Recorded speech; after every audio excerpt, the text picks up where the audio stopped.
Talk Show's family is Nomsa here at Gossip Talk Show's Find Your Own Voice Lead from Within. With me today, I have Amanda Murray and Shireen Groove. How are you, ladies? We're well, thank you. And you? Good, good, good, good. So, our topic today is empower yourself, choosing confidence and fearlessness. What do you think about the topic, Shireen? Wow, it's always a topic at my heart, close to my heart. In anything to do with empowerment, anything to help people uplift themselves. So that's really important. Yeah, empower yourself and choosing confidence and fearlessness. It's really interesting putting both of those together, isn't it? There's confidence and there's fearlessness. And I kind of think, well, what is confidence? How do we tell people what confidence is? And how is it to be fearless? Do we go where fools fear to tread? Or do we go, even though we're scared, do we go forward? So I was, when I was looking at this topic, I was thinking about those two things and about how when we have confidence, this needs to be an intrinsic confidence, and then confidence that is generated from ourself rather than a confidence that's generated from let's say, on our perceived belief of who we are, not our knowing belief, our perceived belief of who we are, and which can so easily topple when something goes wrong. So empowering oneself is, for me, the idea that we know and trust ourselves. We can feel in ourselves that we have the capacity, and we've got wisdom or experience before that tells us even if we fall, we will get up. And the fearlessness is kind of also knowing that there's a deep sense of courage, even though we're frightened.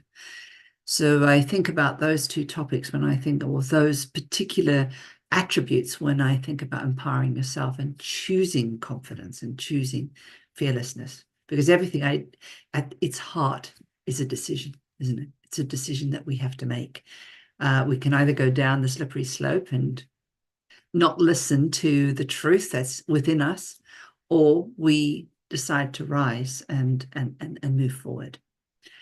Yeah, so that's just a little bit of a brief kind of synopsis of what I'm sort of thinking right now with the topic.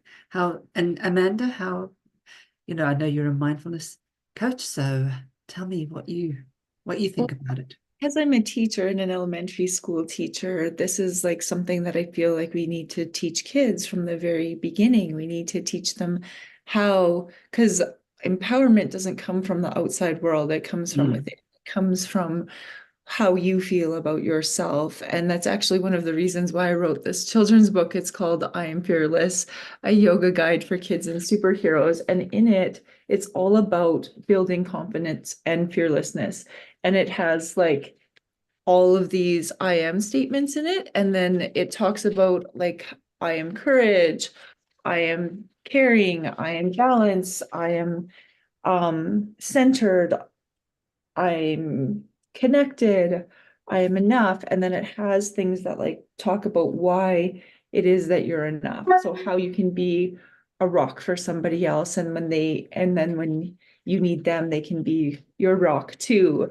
And it's just, I am supportive, I am grateful. All of those like I am statements that really like show that you are empowered within yourself and start to build that confidence so that sometimes when kids are like, oh, I suck at this, they realize like really they are actually good at many, many things and they can build their confidence in different areas. And sometimes that fearlessness comes from just like being willing to try something new, being willing to try something that they've never tried before. And being willing to build that self-confidence with the power of I am statements and the power of affirmations. And there's a whole bunch of research on the power of affirmations and how it can actually uplift our mood and improve depression and improve anxiety. And so that's why I think books like this really help kids when they're young so that they have those skills as they grow older and are not like dealing with all of it as as they're an adult and starting to realize, oh, I don't feel with power, I don't feel empowered, I don't feel connected, I don't feel confident, I'm scared all the time. And so if we can start building capacity when children are young, then I'm really, really curious how the world will like turn out or how we'll have, if we will have such a mental health crisis like we're having right now. I don't know if you guys are having it where you live, but I know in Canada, like we have like major mental health stuff going on in Canada, and it's really, really sad. And I think a lot of it has to do with how the pandemic was handled. A lot of it has to do with substance abuse. A lot of it has to do with generational trauma that hasn't been healed. And it's just like compounding, and we see like a huge amounts of anxiety in the schools right now and other like mental health things. And it's like it's eye-opening to be like, okay, how are we going to manage this, especially the anxiety piece? Because I've noticed like a huge increase in anxiety in my students since the the policies that were implemented during the pandemic, and just that fear mongering that happened. And so learning how to navigate fears is something that's really, really important. And I think we need to build that capacity in ourselves so that we don't project it onto our children.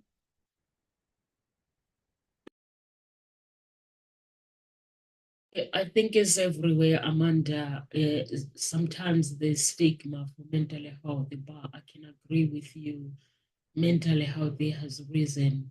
It's really so sad that, and mostly the children as well, because I see it with my daughter as well, my youngest one. She come home and she'll be worried that, oh, I have to do this, I have to do this. I'm like, you don't need to worry. Just calm down. And you can see that, and sometimes there's some parents who are struggling with their children, mostly those who come from divorced family. It's reason in the UK, I think is everywhere, mental health. But there's still a stigma where people, they don't want to talk about it. I see parents sometimes, you see them every day. When you ask them how are you, they smile every day. But me, I'm a nosy packer. I always I always go deep. Or sometimes I always like, I will ask somebody the way they answer me. If they say I'm fine, I'm like, are you really okay? And you see that person coming for a hug, like, no, I'm not okay, actually. And then that's when you realize that actually, yeah, mentally healthy is up, but it destroys the confidence as well. Um, I like it, Shireen, when you started, you said, what do we do? Do we go forward even if we are scared? I think is a good idea to go forward. That's what I always do. Sometimes I make decisions and I'm so, so scared, but I just have to tell myself I'm going to be okay. Things are gonna be fine. And I like Amanda I am statement that you have in your books. It's very, very important to say, speak life to yourself, even if you're scared, and just be fearless and put yourself out there, do the things that you want, because everything is all comes down to mindset. It's very, very important to have a positive and growth oriented mindset, and also to face your fears as well. It's very, very important, because when we face our fears, we rediscover who we are in the process, and the choices of being an architecture is also important as well.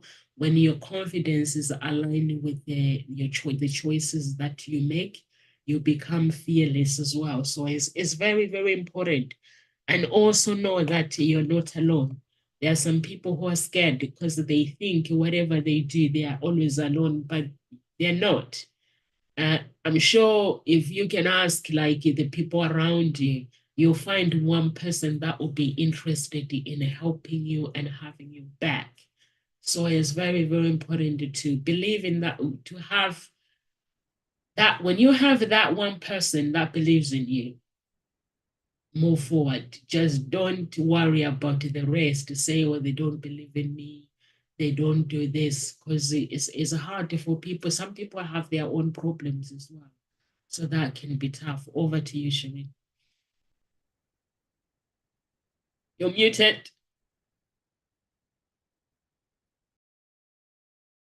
Did I? Yeah. I just realized I can unmute at the top. So that was even better. Oh, I don't have to go down to the bottom. There it is on the top of my little screen. Yeah, I loved your book, Amanda, and those pictures are just absolutely gorgeous. So yeah, everybody buy Amanda's book. I think it's really important. Kids particularly like to see things like that and we need to find things that are more joyful and more joyful with what we feed our kids rather than having them being babysitted all the time on iPads. So one of the things which is really, I think, I work mainly as mental fitness. And the reason I work with mental fitness is purely because mental fitness helps with our emotional regulation. And Amanda, you said something which was really important, which was about being connected. We have to be connected to what's going on. We have to be connected to our body. And I think what happened with the pandemic is we didn't go outside. We didn't do a lot of exercise. We didn't do a lot of things. So we had this sense of not being safe, right? We were sort of isolated in our little container. And we may have felt we were safe, but we were not really safe, because really safety is when we can see everything, right? Safety happens when is not about being enclosed. It actually is, you're safer in a field where you can see where the danger's coming from than being in a house where you don't know where it's coming from, although we have this perceived idea. So what happened is I think we lost a lot of connectivity to our body, and then we did more mental stuff. We were watching TV, or we were watching what was going on. We went into a mental set, a mindset that was really fixed, and that just really ramped up our emotional system, really traumatized a whole lot of people.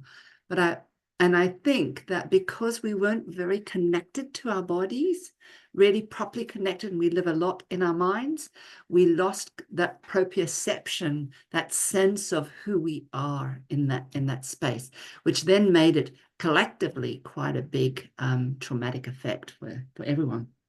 So we need, I think, for the idea of confidence, we need to have a sense of our space, our sense of who we are.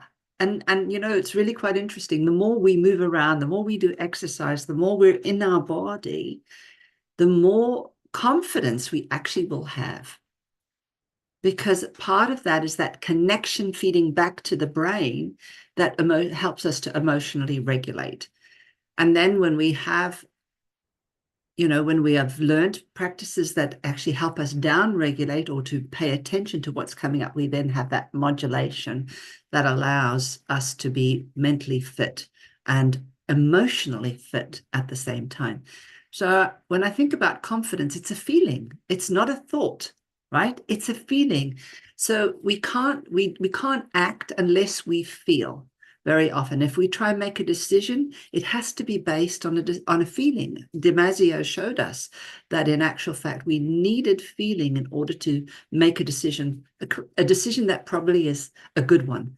Otherwise, we're probably reacting on the feeling. So part of that is being able to regulate our emotions so that we don't have this flight, fright, move away, but that we're able to stay still enough, resilient enough in our body, we're safe, so that we can hear the information coming into our brain that is telling us all the things that we need to look at. And I think that actually, when we use the word mindset, I think sometimes we might need to think about, we need to have greater cognitive flexibility. We need to be able to shift perspectives and to be able to see things in a different way. And part of the idea of confidence is where we can actually go, like Amanda, you said, they're building up confidence. You have to look back and go, well, I did this, I did this, I did this, I did this. So actually, yes, I'm scared, but I did all these things and I was scared there too. So therefore, this might not be as bad as I think, right? So in a way, how do we validate confidence? How do we validate that we can move forward? Because none of us are idiots. What we have to do is have some proof somewhere, some proof that allows us to kind of also feel that whatever we're jumping into is going to give us a relatively safe landing. We only fear when we don't have a safe landing. So part of the confidence is really having that greater flexibility to be able to look around and go, okay, I know what I can do. I know who I can go and speak to. I know who I can trust because I can feel it. And I can feel in myself that I will be okay. I will have the safe space, and I can carry the safe space within wherever I go. I think that's something that we have to grow. I don't think confidence happens naturally. I think, as Amanda, you talked about trauma. Definitely trauma takes away our sense of self. And so we're not safe. So part of that is learning how to find ourselves safe in even challenging moments so that we can build up a bit of resilience, be able to move forward. And then confidence is built on when we reflect back and we can go, yes, I did well. Right. Okay. Because that's your social proof. That's your proof that you are okay, that you will get through. And that gives you that impetus to be able to go into fearlessness, I think. How's Isn't that? it interesting how as you were speaking, I'm thinking about how often I'm like scared of doing something and like have a lot of anxiety about it until I actually go and do it. And then you're like, oh, that wasn't so bad. And you're like worrying for so long about it ahead of Yeah. time. And you go and do it. And it's like, oh, it was like I was making all of this stuff up in my head about how like hard this was going to be, and then in the end it really wasn't that hard. And I even look back to like going through a divorce, with a very difficult divorce, and I'm like, okay, now like 10 years on the other side of it, I'm like, oh, I wouldn't have it any other way. But like the anxiety of going through it and the fears that I had going through that piece, it was like a very, very difficult time. But I think in anything we like learn so much. And so I always look at those experiences, those tough experiences where you feel like you're stuck and like things are hard and you're like fearful all the time, as like, okay, this was an opportunity to learn and grow. Like I learned so much through that time, and my ability to help others because of what I learned is like astronomical, right? And so when we look at times in our life where things were really difficult and we were really fearful, and then we get to the other side of it, the amount of learning and growth that we had is like incomparable to other times when things are easy for us. When things are easy for us, we don't learn as much. And I always find that even like in the classroom, if there's a student that like struggles with like a certain area, and then they finally get it, the amount of learning and skills that they built in order to get to that part is so much more than somebody who's like just got it instantaneously. Even like the other day we were doing this like math challenge that was like a like silly math challenges where numbers meant pictures and they had to figure out what each of the pictures value was. And it was hard, and they were like working together and collaborating and talking, and I like had finally one group figure out what the answer was at the end. And it was like there was so much learning going on about how math works that I hadn't even taught them. I just gave them this challenge and was like, see if you can figure it out. Here's the easy one, here's the hard one. And they figured out the easy one within like a minute or two. The hard one, they like were stuck on it for a while. And it was so interesting just to watch the like collaboration, the talking about no, why that didn't work, why this did work. And then when they'd bring it to me and I'd be like, okay, it works to this point in the problem. And then they'd go back and they'd try again. And it was like, it was just such an interesting like phenomenon to watch, is how kids like when something was hard. There's some kids, don't get me wrong, that just gave up and were like, I don't like math. But then there were some kids that were just so engaged and so like they wanted to get the answer so bad. And it was, and they're working together and collaborating. And I think if I would have said, no, you have to sit at your desk and do this by yourself, like wouldn't have been that amount of like effort and collaboration and just like caring that they got the right answer. But because they were working together and the ability to like fail forward, okay, there's like 5 steps to this problem, you got to step 3 without making a mistake. Okay, now what can you do? And like it was so interesting. And I didn't know the answer at the end either. So I was like, I don't know what the answer is. You can't just come up to me and say, is this the answer? I'm like, I have to look at your work to find it out because I don't have the answer sheet. So when we figure out and we go through each of the steps and we're sure that that's the answer, I'll let you know, but nobody's figured it out yet. And I haven't either ahead of time. So that's something too, where like the teacher doesn't know the answer, they're like more willing to like engage and try. And even as a teacher too, sometimes it's okay to like not know the answer right away.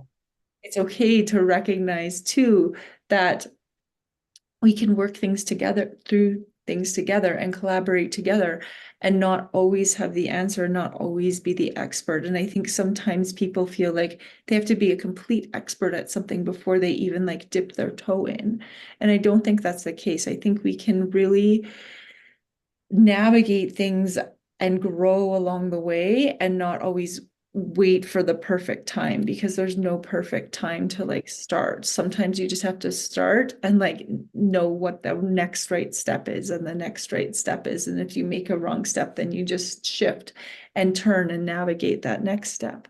And I think that's something that we really need to teach in people too, because often they get to a point and then they like get stuck in fear and then they go backwards instead of just like turning and keep going, right? We need to teach that piece of like, okay, next step, next step, next step. Oh, mistake, not back 100 steps. Like, let's just shift and take another step in this direction instead of that direction. I think that's something that is the self-confidence piece too, is how can we build that self-confidence so that when we hit a wall, we have the capacity to just shift rather than like curl back into ourselves.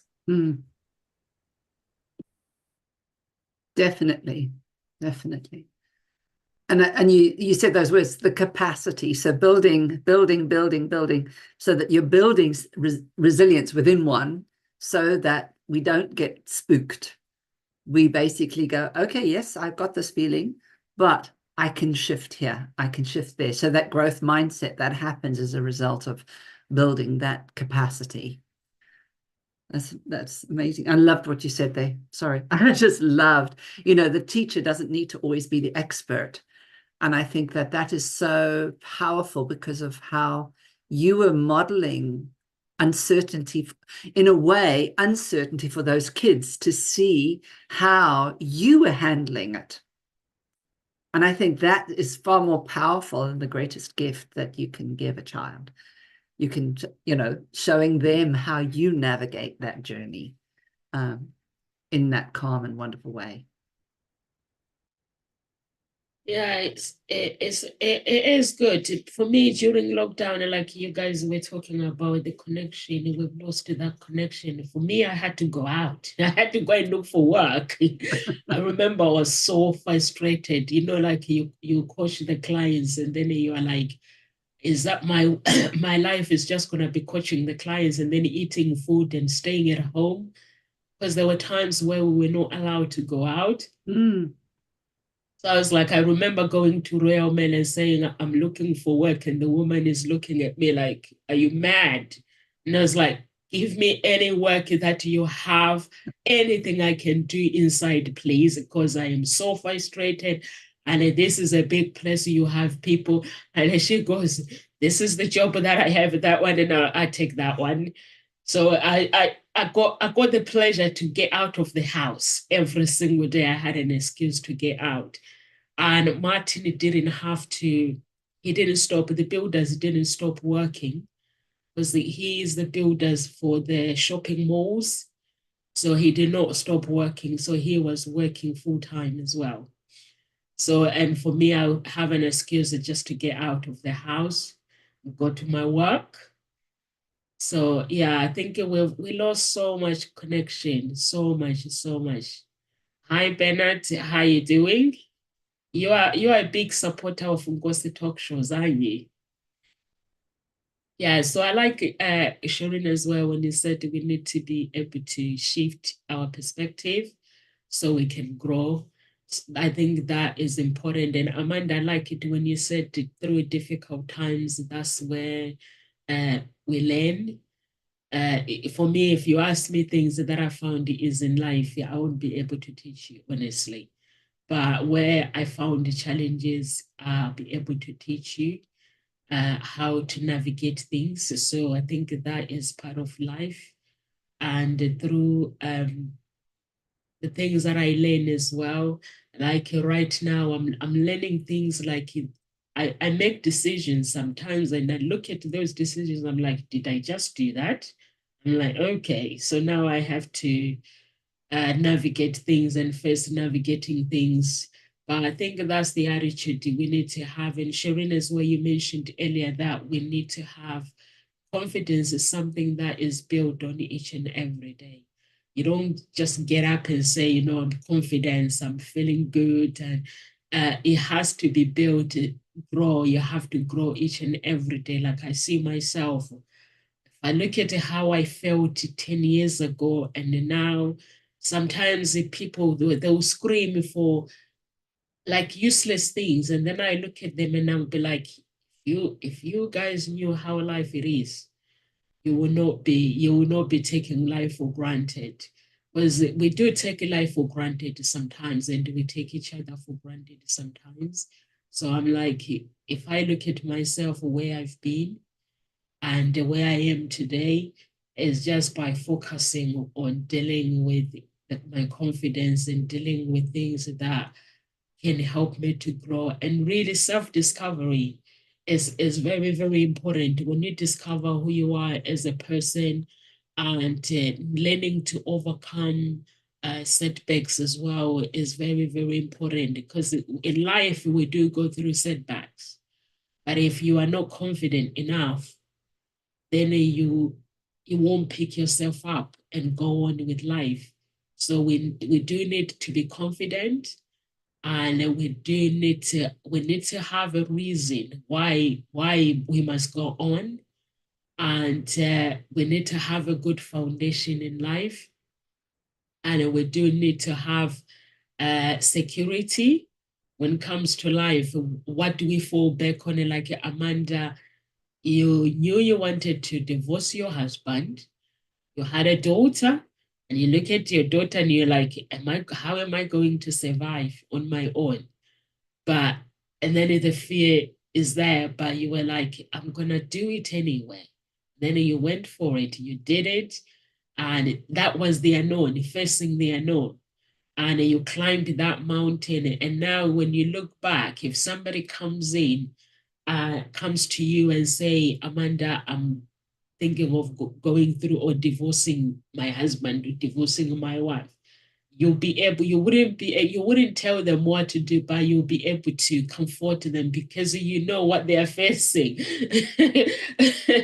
I was talking to this somebody yesterday, and I'm looking at her. I'm like, I love to tell you that things will get better, but it gets better, but you have to go through pain. The choices that you'll be making in that decision that would determine how you are able to free yourself moving forward. And she's looking at me, she's like, I was hoping you make me feel better. I was like, I'm afraid I cannot lie to you. I was like, I wish I can tell you that things get better very, very quickly, but you get to decide. Because at the end of the day, it's all within us. You get to decide the choices that we make. If we want to think pain to dwell over and over, or if we want to break free from it, we can break free from it. So that's why I was telling you that. I would like to say things get better, you'll be okay. But 100% you'll be okay if you give it that choice. So her daughter decided to move away, and so she feels hurt. And I said to her, you have to, it's hard, but you have to let it go. I said, when people make choices, I've learned that in life. And mostly, if I have a child, he walks off and goes to her father, I'm like, hallelujah. But it was before, honestly, Shireen, if it was before, I'll be wound up. But because I know her dad is a good dad, so I said to her, if the choice is that the people she's made a choice to go to another parent, I'm afraid I don't do the chasing. What I've realized with the universe, when you chase things, it get worse. But when you step back and say, okay, this is what has been decided, I'm just gonna step back and just sit to God with prayer and ask God to give me grace to move forward. I just find it works. Just with the fears, because the more we confront people, the more we get fear. So when it comes to business, those who have businesses or those who wants to apply for promotion, don't fear. The only thing, like you see what Amanda was saying, that we don't have to know everything. You look around and see what's the gap at work. What can you bring? Go approach manager or the owner of the company and say, I believe I can bring this to the company. I can bring the change, and how owner of the company will be listening, and you explain. Like myself, I like people who bring ideas. I don't like people who moan. I like people bring ideas and then we act on it. So, and then we act on those ideas. But some people get scared. Am I enough? Yes, you are enough. The only thing you got to do is just get up and take action. So I always say to my children, they come and tell me, Mommy, I'm thinking of doing this. I'm like, what are you waiting for? So they're like, but I don't know how to do it. I'm like, let's do it. Let's ask people that can do it, that have done it, that are in the industry. My daughter said she wanted to do this investment banker when she's finished school. So I had to connect with her with the investment bankers just to make sure that she's not doing it because of other people. And then she said other things. Then I had to connect with those people. But then she came back when she had chat with those people. She realized, yeah, it's the right decision that she's doing. And those things are important to actually make a decision, even without fear. We have to go for boot camp. So I was making decision. I was like, I'm not sure what these guys are gonna think, but if they don't want to do it, I'm going for it. But then when I put the website, I didn't say anything when I put the website up, and everyone was like, I love the idea. I was like, okay then. But at the time, I was like, yeah, I'm doing this, God, but I don't know these other coaches if they're gonna agree to it. But I was like, I'm gonna be the first person to agree. If they don't, I'll have to hire somebody to come with me. So I was surprised when everyone say that's a good idea. So sometimes you have to make a difficult decisions in life, even if when you're scared. Any decisions you have ever made, Shireen, when you're scared? Or Amanda? Oh, I think I've made many decisions being scared. I think, there's some that I've made that I've just jumped and leaped. Others that I've had to really consider and think about more. And I think the important thing is to be really clear about what's motivating that decision and what's motivating you feeling fearful, right? Be very aware of the thoughts or the patterns or the way you're experiencing it, and really identify, is this relevant for now? Is this relevant for now? Is that old fear true for now? If we don't get a bit of clarity around what really is going on for us, it makes it very hard to feel, as I said, safe within the decision that we're going to make. One of the things, Namsa, that you said something earlier on, which and it's something that I really spend a lot of time with my clients, is when people are frightened, is I really look for the resources. I really look for just how powerful they are. And I look for those events. So if they said, oh, well, I had this thing and this happened, then I'll go, oh, wow, what did you do there? Because that's actually quite a big thing. And really building them in that way so that eventually, by the time you've had that conversation, they're already going, oh, I don't see a problem, right? Because we've built enough resources for them to kind of see the things that they can't see. So part of that is learning how to open up someone's mind so that they're able to see the possibility for themselves. And I think that's a really important thing that as coaches we do. And I certainly think, Amanda, that's what you do in the bucket loads with those kids. Because if we can do that, we are, and we honor that all the time. So we notice if someone has really tried, not just to say, oh, you tried very hard, but you pinpoint what they tried hard at, then it means to them, I've watched them, I've observed them, I've seen them. And for them, that's a real boost. Someone cares, someone's there. And I think, as you said, it's about being supported, being connected, but being part of something that then allows you to build even more confidence. So, yeah, I was just thinking more in that kind of line about how we build it, how we build that resilience that we need. And I definitely think that if you're doing exercises that actually help you regulate your emotion, that will allow you to be able to be more calmer. And that helps with confidence because you're then not having those negative thoughts so prevalent and that really pull you down. And you're more likely to hear truth, which are all those experiences where you've done really well, right? Because so many people, you can say to someone, oh, you will pass that exam, and they're panicking away. But this is a new exam, right? So you've got to find them and you've got to say, well, let's look. I mean, let's be really honest. Yes, you could fail. That's true. We're not going to say that's not true, but let's look at it in realistic terms, right? What you've studied really hard. You've done very well in exams historically. You are a brilliant student. You go through all these things that show them, and even little incidences that they might have challenged them, that they were successful at, that by the end they start to see, because they've calmed down enough, you've honored that, yes, they could fail, but, let's have a look at this part. You open up that cognitive flexibility so that they see the whole picture, not just, the little stamp on the envelope, which is what they're focusing on. And this is what happens when we're fearful, isn't it? We tend to narrow in our vision and we forget to look at the bigger vision, the bigger truth.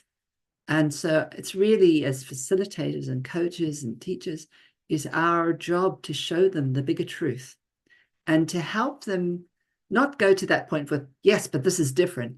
That yes, but part of it is really going, yes, and yes, and that's true. And there's more. There's more about you. There's more about this.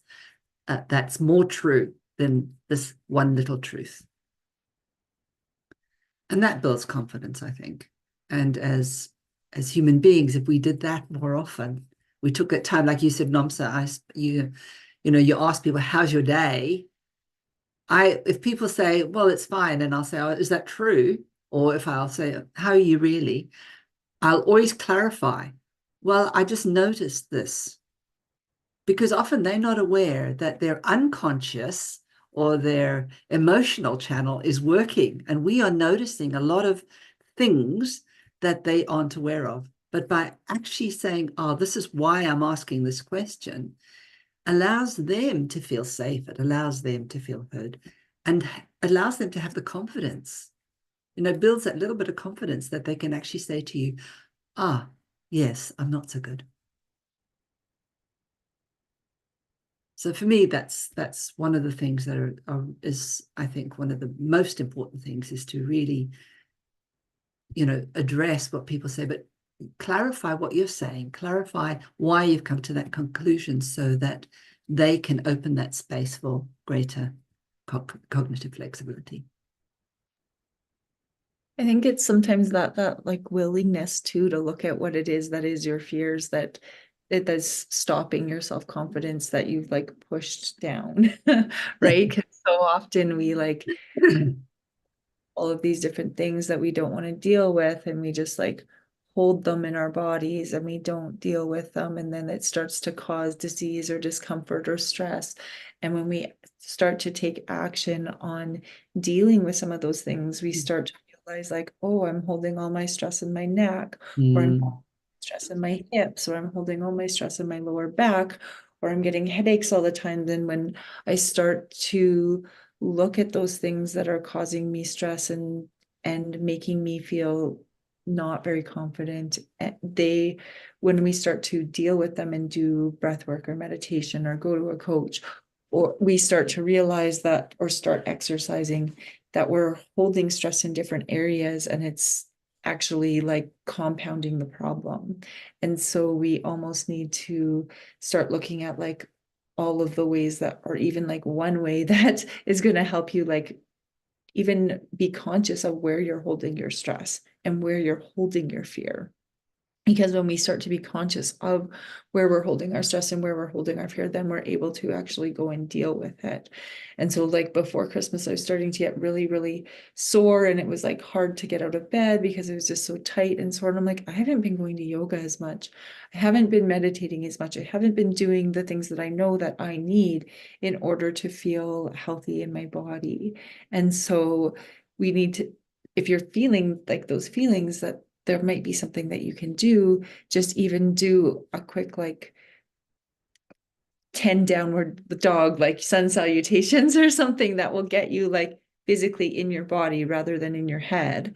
And that can help release tension in numerous areas of your body. And so sometimes I think what we need to do is get out of our head a little bit and into our bodies, and then we can recognize where we're holding that stress, and then we can deal with it. And then that's actually a form of empowerment, is because we're facing those fears that are like stuck within us. Because so much of our fears are really like in our own heads. And I know for myself, Nomza, you were talking about like, if I ever talk to people about how to deal with divorce or whatever it is, and I always try to encourage people to make their relationship work.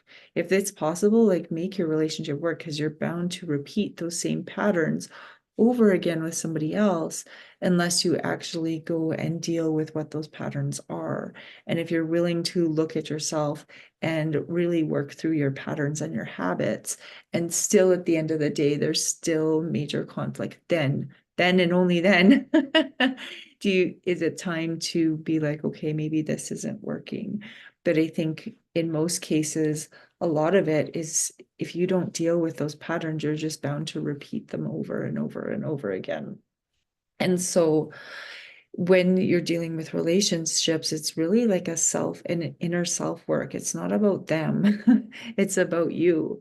It's about what you can handle. It's about what you're willing to put up with or not put up with, or work on, or shift and change in yourself in order to determine whether or not this is a healthy relationship for you. And I think in most cases, if you're both willing to do the work, you could probably make it work out in the end, because you can come back to that love that you felt in the beginning. If there's not, I'm not talking about when there's like abuse and different things like that, but when it's just like you grew apart, it can be that there are ways that you could grow back together in a healthy way when you both start looking at your patterns and you're both willing to work on building the relationship and looking at your own patterns.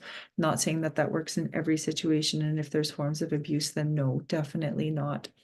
Go back, or make it work. Just try to go off on your own and navigate that. And in some cases, that is the best option for you and your family. And I know for me, it was the best option for me and my daughter, was to step away so that I could have a healthy space in my own home for me and my daughter. And so I think sometimes we really need to navigate that self piece, right? It's not about other people, it's not about other things, it's about the self and how you're choosing to show up. And if you're really lacking in self-confidence, what is it about you that's allowing you to choose to show up that way? Because I know that for myself, there's definitely days where I lack self-confidence, or that I'm fearful about different things. And then it's like, okay, what is it in me that's causing those feelings? How is it that I can choose to navigate and show up more confident? And what is it that I need to do today to work through those feelings of lack of confidence or fearfulness? And what is it that I can do in this moment that's going to help deal with those fears? And so I think those are really good questions to ask yourself if you want to empower yourself, is like, what is it that I can do today to make one positive step in order to reach my goal or that self-empowerment piece? So yeah, I have to go though pretty quick because it's almost 7 a.m. here and I need to get to work, but it's been a lovely conversation, everybody. I like, Amanda, when you said you always give people to advise to make things work, relationship work. Because for me, if I know what I know now with my past relationship, I wouldn't have divorced. I would have worked on my relationship because I didn't have experience with the relationship. I just focus on the frustration because I was getting frustrated. So in that way, but if I had a choice of, if I knew that what I know now, personal development, that some things it was like confidence wise, and we were both pleasing people and becoming miserable. You know, when you spend your time making people happy and you know making you happy is a disaster. So, and also I like Shireen when we were making example about the exams, how we fear the exams. We are talking yesterday about the accountability partner, and Kamau says, no, sir, I've not heard from you because he's my accountability partner. So I said, listen, I stopped talking to you, accountability partner, because I have Sharon on my back with my research project. And I was like, if you knew the woman is sent me email and she tells me what I need to do, she tells me step by step with my exams and what I need to ask my tutor. And then I'll say, okay, I've received the email. And then when I see her live, she's like, have you done it? Have you asked? So I was like, Kamal, I think you had to be on hold because I cannot have two Shireen on my back. But you helped me anyway, Shireen, because I had to sit down with my tutor and ask him questions, exactly how you asked me to do, and ask him questions. It worked because he was like telling me, he took that fear away. Say, this is what I'm expected. When you answer this, I expect this. So I had to ask him to record. Yeah. And when he recorded the Zoom, and then every time I answer the question, I'll go back to what he's requested me to do. And then I'll write that, and then I'll go to ChatGTP and say, can you read this, please? And ChatGTP would just trash me and say, no, you should not be doing this. You need to be put it like this. So then I would just go back and write it, then come back and it'll be like, yeah, now you're on track. So yeah, that's how I had to do it. And for me to get rid of fear, anyone, my words of encouragement right now, I had to stop the lies that I telling myself for years. Yeah. And that's how I was able to gain my confidence. There's so many lies we tell ourselves. I'm not good enough. I'm thinking that other people are better than us. So many things, the list will go on. So those things, I had to sit down. And when I was doing Paul McKenna's program, it was the first thing. It was like, now we need to look at the lies. And I was like, what does it mean, look at the lies? Do I talk lies? Do I tell lies? And then I went deep and I was like, no, it's confidence wise. And I had to get rid of everything in the lies that I told myself for years. And that takes courage. It takes so much, like you surrender to God and say, you know what, God, whatever attitude, my character that is written in the third heaven, let that character come to pass. And that was me surrendering everything and being able to work on myself. And after that, to practice everything. It comes with authenticity. You want to be fearless, you want to have confidence, it comes with the real you. You got to be real. And what I have noticed with myself for the past 10 years, the people that liked that NOMSA and this NOMSA, they find it really difficult because this NOMSA just likes to do what NOMSA wants and just want to be there for people. I don't let people tell me that my dreams are too big or too small. I just go for what I think is right. Find the one champion like in Gossip Talk Show. I'm so blessed. We have so much coaches. I just pick one coach and put them on Zoom. And I'll be like making a decision. Can you help me to do this?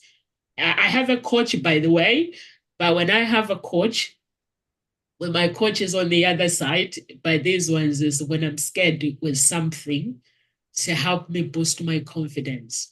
So it does help. And also taking opportunities like events, attend business events. I won the coaching 2 months ago with Saifud that cost £25,000.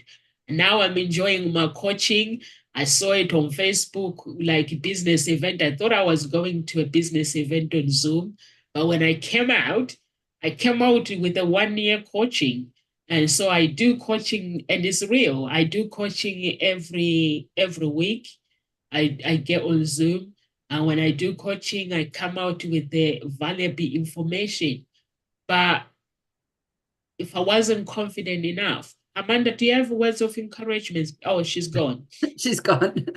Yeah, She's if I wasn't confident enough, well, I wouldn't have got what I have. It's just taking opportunities as well. When opportunity comes, just take it.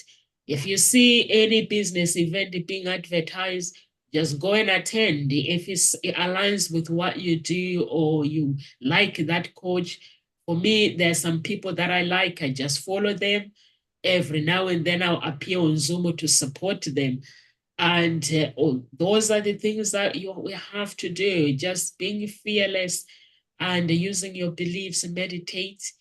The connection, connect with your inner being as well is very, very important. Do you have anything to add, Shireen?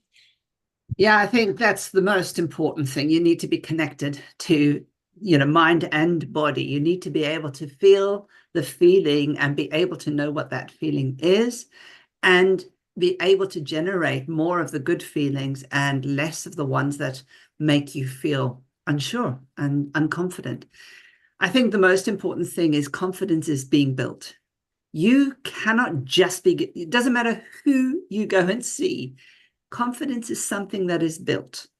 So as long as you have developed a mindset that will keep orientating you towards something that is more positive or more useful or more helpful, more empowering, it's not going to work. You've got to develop skills to be able to do that. And one of the things, certainly with mental fitness, is really about building, because, if you don't use the muscles that are involved in our down regulation, when your body is William James said something, am I fearful because I'm running, or am I running because I'm fearful? Right? You've just done psychology, so you probably would have that one, if you might remember William James, one of the the early physiologists. And basically what he was wondering is, do we feel fear because our body is going crazy in its fear state because we're running, or do we feel fear because we're thinking about it and then it causes the feeling? Well, it's both. But we have 80% of our afferent, our coming back to our brain, comes from our body. So 80% of all information comes back to our brain, but comes from our body, and 20% goes down from the vagus nerve, which means that we're going to be overloaded if our body is going a little bit crazy. So what we've got to do is we've got to find a way to bring down that feeling so that we can think. That takes training. It takes training, and we can do things like do EFT, EMDR, a lot of energy stuff, because emotions are really energy, but we start doing them until we've grown enough capacity So confidence is building. We build confidence. And a good way to build confidence is to do short burst mindfulness exercises, or at least mindfulness kinds of exercises every day. And I'm not talking about relaxation. Relaxation and mindfulness have different effects. The mindfulness helps to regulate you, whereas relaxation just helps to relax you. And it doesn't affect necessarily what's going on to your response to anxiety provoking things. So we want to train your brain so that you're able to train your body to respond differently. So we have to, and confidence, when our mind starts to work well, everything works well. So confidence is built, not just generated.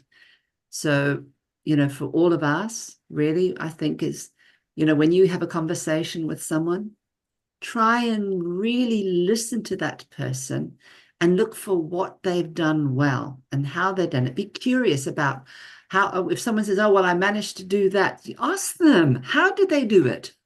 Right? Ask them, what was the struggle? Was it easy? Was it difficult? What was the challenging parts? Because what you want them to do is to self-reflect so that they can feel the feeling again of what it was like to feel confident. That's what they're going to remember when they go into a fearful situation. They're going to remember, I've been in this fearful situation before and I was okay. They've built some resilience there. So as human beings, we can do this for everyone. So start by really listening and start by being really curious about what's helping other people. And you have to be your own best friend. Start asking yourself, what were the things that you did well? Why did it work? Why did it work? How did you overcome that? So that you can really build that sense of inner confidence, in a sense of oomph that comes. And I can only say it's oomph because it's actually a flood of energy that comes and you feel strong, and empower means strong, right? So yeah, that's my thing. Allow yourself to feel the strength by building the strength. And we only build it on what we've already done. So just keep building so that you can build those muscles. Self to feel. I love that. Allow yourself to feel. For me, I just, how I connect with my inner being, I just fast and pray. Yeah. But when you pray, Namsa, you get a sense of peace coming, don't you? You get a Yeah. sense and you feel it in your body. And only once you get to a moment, and I'm just questioning you, is there a moment where you kind of go, okay, I'm done? And that's probably when you leave the prayer, you're finished. Yeah. Because you've reached that level of something in your body that says, actually, I'm all right now. Yeah. Pray and then stay for 5 minutes in that room, because God has to respond. The prayer is not one way. So you pray, you don't just get up and say, I'm just going to leave. Stay there. Yeah. So God can give you peace.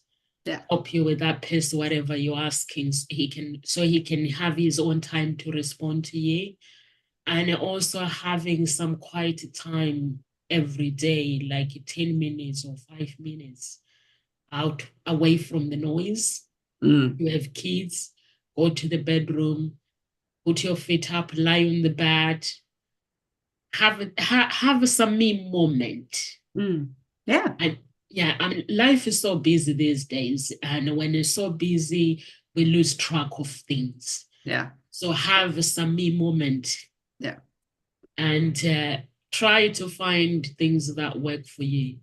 For me, what works for me is prayer, fasting, and praying in tongues as well. I pray in tongues. The more I pray in tongues, I find that I connect with myself more, with my inner being, because I'm like connecting with my spirit man, but when the body is dead, when you die inside, there are some people who are walking, but they're actually sleeping dead because they lost the feelings of their inner being.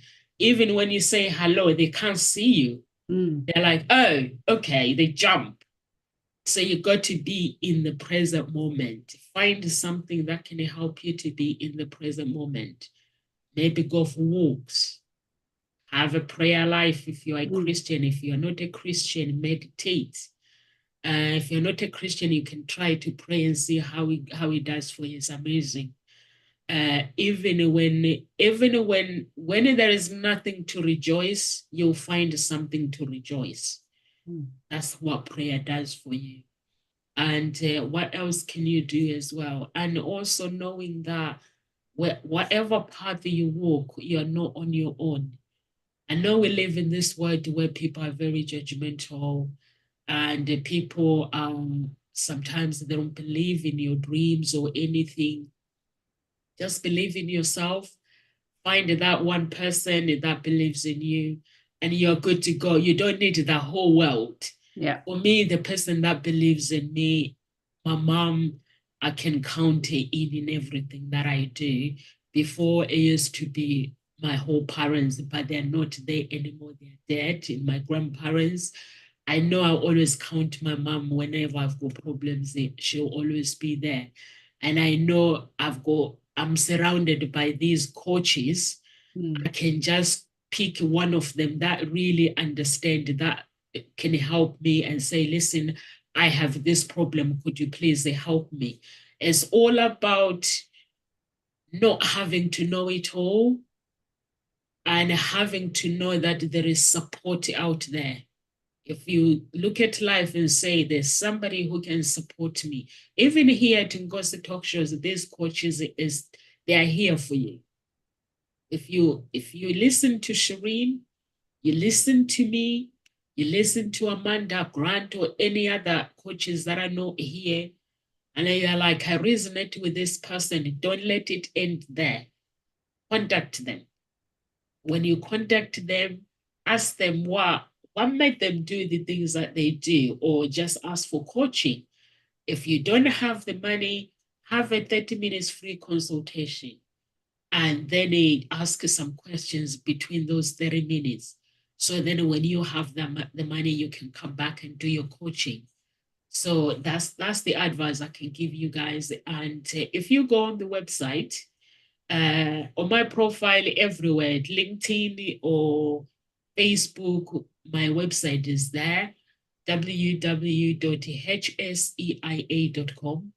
And or you can go on the YouTube channel and just press the website, or Facebook, or press website and go to the website. If you are looking for coaching, coaching is there. You can make some inquiry. We have different coaches from all walks of life. Whatever problem you might have, we have that coach. For me, I'm a psychologist, I'm a love harmonist, and I'm a matchmaker. No, love harmonist and matchmaker is the same thing. So I'm a love harmonist. I harmonize love. If you're struggling, you're looking for love, and or simply if you cannot afford me, I'm not cheap. I'm expensive, by the way, guys. Aren't we, Shireen? We're not cheap. Yeah. But if you still want to find love and you want Nomsa's advice, I'm always here for you guys. I have people like, they'll be like, yeah, Nomsa can't afford you, but I need to go on the dating app. I need to register. And I'll be like, show me your profile. And I'll be like, are you kidding me? So I have to give them some advice with profiles to find love very quickly, because it's all about putting yourself out there. And if you're looking for love and you put, I don't like time wasters, why do you put that? I don't like time wasters. It does not have to be on your profile. If you want somebody, you want to find love very quickly, write a profile that will leave a man sweating, like, I want to meet this girl, or that will leave a woman sweating. It's like, this profile is so fun, I can imagine in this person, but I want to meet them. make the time wasters not wanting to contact you, because when you take time to write your profile, a time waster will be like, she's not for me. I'm not going to contact her because I'm not all this. So they're not going to do that. So you might as well write your profile professional and put a pictures, killer pictures, beautiful pictures, so that you find that love. So if you cannot afford a Hope Spring Eternal Introduction Agency, you can still ask for advice. Send a message, ask for advice. What else? Anything you want to add, Shireen? And also, guys, subscribe to our channel on YouTube and join our Facebook group, Unique Billionaire Mindset and Gossip Talk Show, and like our page as well. Anything else, Sharina, you want to add? No, I think that that's pretty much what we've talked about, which is really important, which is mainly, that confidence has to be built. Empowerment is a feeling from within. And so we have to build those anchors for us to be able to do that. And so it's not a short route, it's a route that takes time, a little bit of time. It doesn't have to take a lot of time, but it does require building. And it does require that we top it up regularly. It's like riding a bicycle, right? You learn to develop confidence. It's like learning to ride that bike eventually, where you don't have to worry, you don't have to look, you can even go without holding the handlebars, but get off it and get off it for a few years, and getting back on is a little bit challenging, right? You kind of wobble, you don't know what you're doing, you're kind of in that place. It's because those neural connections that are going to that area are not being utilized. So if we want to make sure that we stay confident, stay in our game, it's really, we've got to be doing something very consistently, like meditating, like praying, like doing exercise that's going to give us going. Fasting is one of the best things because it actually builds neurogenesis. So it actually forms neurogenesis, helps our brain to sprout more connections so that we can grow those neurons into the area where we need to grow them, and not in the areas of the others. So we know that if we look on MRI, we can see enhanced neural connections on those areas where we get resilience. So I think this is really key, and it's got to be growing. So yes, fasting is one of the key things that you can do, and one of the things you tell me that you do. And fasting also improves our cognitive flexibility. It improves our ability to respond in lots of different ways. It also cleans our brain. It also helps us to bring our stress down. Who would have thought? Something as simple as that can really be helped. But obviously you must do it properly. You must do it without just going straight into it. You need to do a little bit of research first if you're going to be doing some fasting, so that you do it with intention, I think. And certainly Yeah, Nick said once, the coach, he started fasting as well. He goes, Nomsa, you keep going on about fasting. So I was like, let me do it. And it was like, I feel so good. I feel so good. I've never felt so good in my life. And I was like, see, it's so good. It connects, you get connected with your present moment, the present moment. It wakes you up. It does wake you up. Yeah. And you can see the reason, right? If it causes neurons to neurogenesis, so it's actually causing the creation of new things, of course it's going to wake you up. You're going to have more connections. You're going to be more awake. So it makes sense. And also your body's getting more time to detox, get rid of it's been holding. So the opportunity for things to shift is much, much quicker and much easier. So yeah, so that's something that I think is one of my passions, fasting. You do it more for religious reasons, but I do fasting more for the glucose regulation and building exercises. And I think it's really useful. Most of my ladies now, actually, even though they start thinking it's just going to be coming in and doing mental work, I actually get them to be starting fasting. So, Really? oh yeah, all of them are now most of them, well, all of them actually, are on fasts. So because there's such a big shift within 1 or 2 weeks, and then having the other skills that go with it, that just really pushes them forward.